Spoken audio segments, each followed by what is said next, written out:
High court के जज की अपनी फोर्स नहीं होती, वो हुक्म देता है और इम्प्लीमेंट हुकूमत ने कराना होता है। मेरा चैलेंज है, शौकत सिद्दीकी साहब को भी इंसाफ नहीं मिला भाई, जिन्होंने उनको धमकियां दी उनको तो नहीं, जो शौकत अजीज सिद्दीकी साहब ने जो सवाल उठाया था बुनियादी, जिन लोगों के नाम लिए थे, उसका जवाब तो नहीं आज तक उन्हें मिल सका। भट्टी साहब ठीक है, खराब कार्रवाई नहीं, भला आपका अल्लाह करे। मैं अब भी चैलेंज करता हूँ मौजूदा ये आदम नजीर तारड़ साहब, उसमें भी कुछ नहीं कर सकते। इन्हें चैलेंज देता हूँ कि छोड़ दो, अब 8 फरवरी 2024, चलो आप 2018 के इलेक्शन कह रहे हो ना, उनके जिम्मेदारों को तयन ये कर दे तो मेरी गर्दन उतार देना। ये नहीं कर सकते, उन्हीं के आए हैं। ये तो बहुत बड़ा चैलेंज कर दिया। मुझे ये गर्द नहीं है हुकूमत आज किसकी है या कल किसकी थी। वो भाई जो धमकियां दे रहा है उनका तो तैयार करो कौन है, वो दे रहा है कि नहीं दे रहा। जब तक उनको सजाएं नहीं दोगे ये सिलसिले चलते रहेंगे। और पीटीआई का तो वैसे ही बेड़ा गर्क हो गया है। अंदाजा करे, जुल्फी बुखारी अपनी क्यादत को छोड़ के लंदन भाग गया है, सेनेट का टिकट उसको दे दिया। हम मेरिट पे दिए हैं ना भट्टी साहब, फरार है, लोगों के बच्चों को कहता है कुर्बानियां दो, जुलूस निकालो, एहतजाज करो। और सलमान मेरिट पे दिया है, मारे खाता है, उसे आप ओहदा नहीं देते।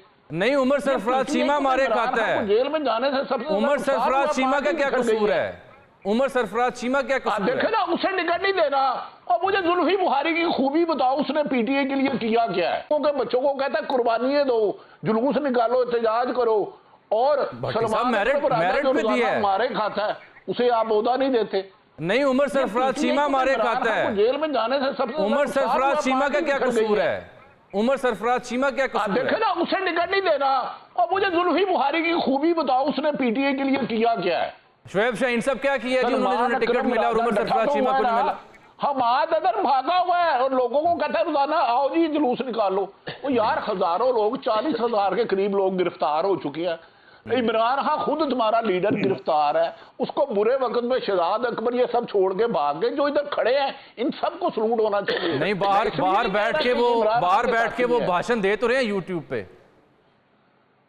नहीं तो यूट्यूब पे तरीके नहीं चलती। जो लोगों के बच्चों को सनम जो है कि किसी की माँ है, किसी की बेटी है, जो अली हमजा, पता उनके डॉक्टर यास्मीन राशिद, उमर सरफराज चीमा, मियां महमूद रशीद, उनको उस जगह करंट लगाया गया कि आप पूरी बयानात नहीं दे सकते। तो ये माजी में होता था, पॉलिटिशियन जेलों में जाते हैं। लेकिन अब तो जो अल्लाह माफ करे इंसानियत की तजलील की जा रही है, इंसानी हकूक को मसल किया जा रहा है, ये तो कभी हमने सोचा भी नहीं था। हम तो खुद ये शुएब साहब, ये जो भट्टी साहब ने बड़ा हम सवाल उठाया है, वो किस मेरिट पे टिकट दी गई उन लोगों को जो बाहर बैठे हैं और जो जेलों में साड़े हैं उनको? एक मैंने मिसाल दी उमर सरफराज चीमा की। या खुल के बात कीजिएगा, सियासी बयान दीजिए। जहां तक चीमा नहीं, जहां तक चीमा साहब का ताल्लुक है, उनका नाम सरफहरिस्त अंडर कंसिडरेशन था। लेकिन जो टेक्निकल रुकावट थी उनके लिए, वो ये सोचा गया कि बीइंग ए गवर्नर वो एक पोजीशन होल्ड कर रहे थे, तो उनके बाद उनको टिकट होल्डर होने के लिए 2 साल का वक्फा होना ज़रूरी था, जो कि उनका 2 साल पीरियड पूरा नहीं था। एक ये कंसिडरेशन थी जिसकी वजह से नहीं मिला। दूसरी बात इस वक्त जो सीटें 2 जीती हैं हमारे लोग, उसमें एक हामिद खान साहब थे और एक अल्लामा राजा नासिर अब्बास साहब थे। ये 2 सीटें हमने पंजाब से जीती हैं, इसलिए इसमें जुल्फी बुखारी साहब नहीं जीते। जुल्फी बुखारी साहब भी थे मगर वो बैकअप पे थे आई थिंक। नहीं, तो टिकट आपने पहले दिया था, वो कोर्ट से इजाजत नहीं मिली चाहिए सब अदब एहतराम से आपने टिकट दिया था। नहीं, बाद लीडरशिप को और पार्टी को तनहा छोड़ के भाग गया।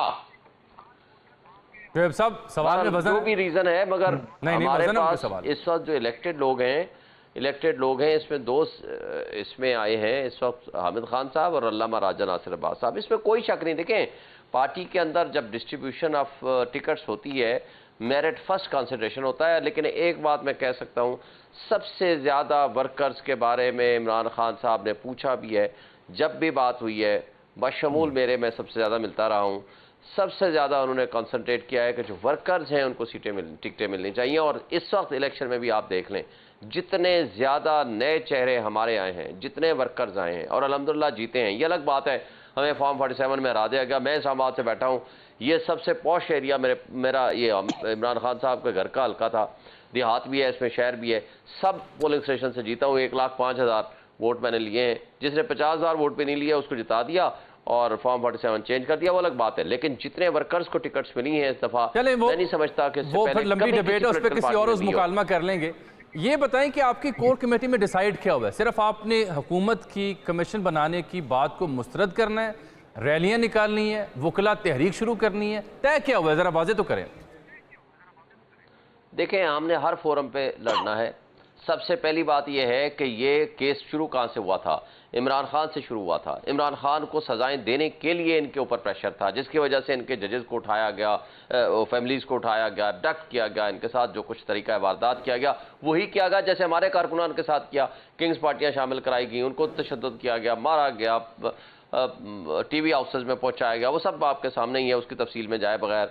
चादर चार दीवारी की पामाली हुई, ये सारी बातें अंडर डिस्कशन है। देखें, आज हम इमरान खान विंडिकेट हो गया है। आज वक्त ने साबित कर दिया है कि उनके साथ जो जुल्म, तशद्दुद और बर्बरियत पीटीआई के साथ, उसको डिसमेंटल करने की कोशिश। ऐसे ही नून लीग कह रही है कि आज हम भी विंडिकेट हो गए। ऐसे ही नवाज शरीफ साहब के केसेस भी खत्म हो रहे हैं, वो भी कह रहे हैं हमारे खिलाफ साजिश हुई थी, हमारे खिलाफ फैसले दिए गए, बाद में वक्त बदला तो हमारे फैसले भी क्लियर हो रहे हैं। फर्क क्या है उस दौर में, इस दौर में? जावेद साहब, अगर आप शौकत अजीज सिद्दीकी साहब वाले केस को इग्नोर करेंगे तो साहब 6 जजेस के खत पर तकिया करना गैर मुनासिब नहीं होगा, या तो आपको उसे भी दुरुस्त मानना होगा। मैं आपको एक गुजारिश कर दूं। सबसे पहली बात यह है कि नवाज शरीफ, विद रिस्पेक्ट, मैं हर पॉलिटिकल पार्टी की रिस्पेक्ट करूंगा, वो डीलर है, लीडर नहीं है। वो डील करके जाता है बाहर, डील करके वापस आता है, डील के नतीजे में ही जाता है, डील के नतीजे में ही वापस आता है। आपके दौरे हुकूमत में गए थे वो, उसको मैं लीडर नहीं मानता। देखें, हमारा लीडर वो है, सुने, लीडर वो है जो इस वक्त जेल में है। वो ना मुल्क छोड़ेगा, ना मुल्क से भागेगा। हुजूर, आपके दौर में ही वो गए थे। आपकी वज़ीर सेहत उनकी प्लेटलेट काउंट और मेडिकल हिस्ट्री के बारे में डेली मीडिया को ब्रीफ करती थी। भट्टी साहब से पूछ लें, कितनी हंगामी प्रेस कॉन्फ्रेंस हुआ करती थी। वज़ीर सेहत के पास जो कुछ रिकॉर्ड लाया जाएगा, जो कुछ कैबिनेट में लोग रोना धोना लाएंगे कि जनाब आपकी हुकूमत थी ना, किसी और को तो नहीं थी। तो ठीक है, स्टेट विद इन स्टेट क्यों कहा जाता है भाई? हमारी स्टेट के अंदर अगर नीचे करने वाला, तो क्यों हुकूमत की आपने ऐसी जो अपाहज थी? मुझे ही धोखा दे देगा, सुन लेना, मुझे ही धोखा दे देगा तो मुझे क्या पता होगा? भट्टी साहब, जरा भट्टी साहब मेरे सवालों का जवाब आप दे दें प्लीज। क्या उस वक्त प्रेस कॉन्फ्रेंस नहीं होती थी? मैं क्या ब्रेकिंग न्यूज नहीं चलती थी? उस केस पे मैंने खुद कहा। आज शुएब साहब ने ऑन एयर कहा है, आज शुएब साहब ने ऑन एयर कहा है कि स्टेट को पता था कि वो फेक बनाए जा रहे हैं। मैं उसके पास गया, वो अस्पताल का एम्प्लॉय नहीं था जो रोजाना इसकी वो मेडिकल रिपोर्ट देता था। वो मैं क्या, अब हैं कहा भाई, ये कब से सर्विस अस्पताल में है? उन्होंने कहा कौन सा सर्विस अस्पताल? अब छोड़ दे जामी साहब, अरशद शरीफ को क्यों और बचाना दे, छोड़ दो। कुछ शायद इस सब को पता है, इस मुल्क में कुछ लोग अनटचेबल हैं, उन्हें कोई कुछ नहीं कह सकता। मैं कहता तो आदम नजीर साड़न को तो आप 18 का ही करा दे, मैं इनको मान जाऊंगा। वो इनकी नई सकत इतनी, डिग्गियों में बैठ के पैर पकड़ के हुकूमत लेने वाले 85 में किसके साथ डील की? छोटी सी ब्रेक मैं ले लूँ ना सर, लंबी कहानी हो जाए, छोटी सी ब्रेक लेने देना, एक ब्रेक। भट्टी साहब बड़ा खुला सच बोल रहे थे और साथ ही आमिर ज़िया साहब भी कुछ मुखातिब होना चाहते थे। आमिर साहब, सवाल आपकी खिदमत में कि जो जस्टिस शौकत अजीज़ सिद्दीकी साहब ने बुनियादी सवाल और जो नाम लिए थे, उस मामले वो एग्जैनरेट तो हो गए चीफ जस्टिस काजी फैसल साहब की जब से दौर चल रहा है, लेकिन वो जो बुनियादी सवाल उन्होंने उठाया था, जिस जानिब इशारा किया था, जिन शख्सियात का जिक्र किया था, that remained unaddressed up till now. तो अगर वो अनएड्रेस्ड रहा है तो यहाँ जो 6 जज साहिबान जो लिख रहे हैं उसका जवाब कहाँ से मिलेगा?